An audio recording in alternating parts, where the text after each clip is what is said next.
Patuloy sa paglalayag ang barko ng hupong dagat ng Pilipinas sa pagdadala ng mga relief goods sa mga sinalantalang dito sa Negros Oriental. Kahapong alas 6 ng umaga, naglayag ang BRP Emilio Aguinaldo patungo sa Bulado Pier sa Ginhulngan, Negros Oriental mula sa Balamban, Cebu. Ayon sa opisyal na tagapagsalita ng hupong dagat ng Pilipinas, Lieutenant Colonel Omar Tonsay, ang nasabing barko ay nagdala na may tinatayang 10 toneladang relief goods, mga bigas, delata, tubig, instant noodles at mga used clothing.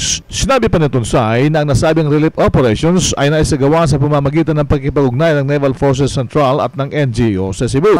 Patuloy pa rin ang alert ng ating mga units at particular itong mga disaster response teams na nakatalaga sa Cebu City, sa Tacloban, sa Iloilo, sa Mactan at sa Guimaras. Ayon sa Naval Forces Central, yung kanilang barko ng Republika ng Pilipinas, Emilio Aguinaldo, yung PG-140, sa patuloy pa rin ang paghanda ng Philippine Navy kung ano man ng mga pakikipag-ugnayan at coordination na gagawin ng mga ibang ahensya hinggil sa tulong na maibibigay ng Navy. Si Lieutenant Colonel Omar Tonsay, dumating ang mga kargamentong dala ng BRP Emilio Aguinaldo dakong alas 10 ng umaga sa Bulado Pier sa Ginhulngan, Negros Oriental. Samantala, ayon kay Tonsay, sa kabila ng kaabalahan ng mga relief operations ng Naval Forces, ang Naval Forces Central Command ay patuloy naman sa pagbabantay sa karagatan ng Mindanao. Iyan ang RH News sa punong himpilan ng hupong dagat ng Pilipinas, RH 911 Bing Pormento, naglilingkod sa pagbabalita.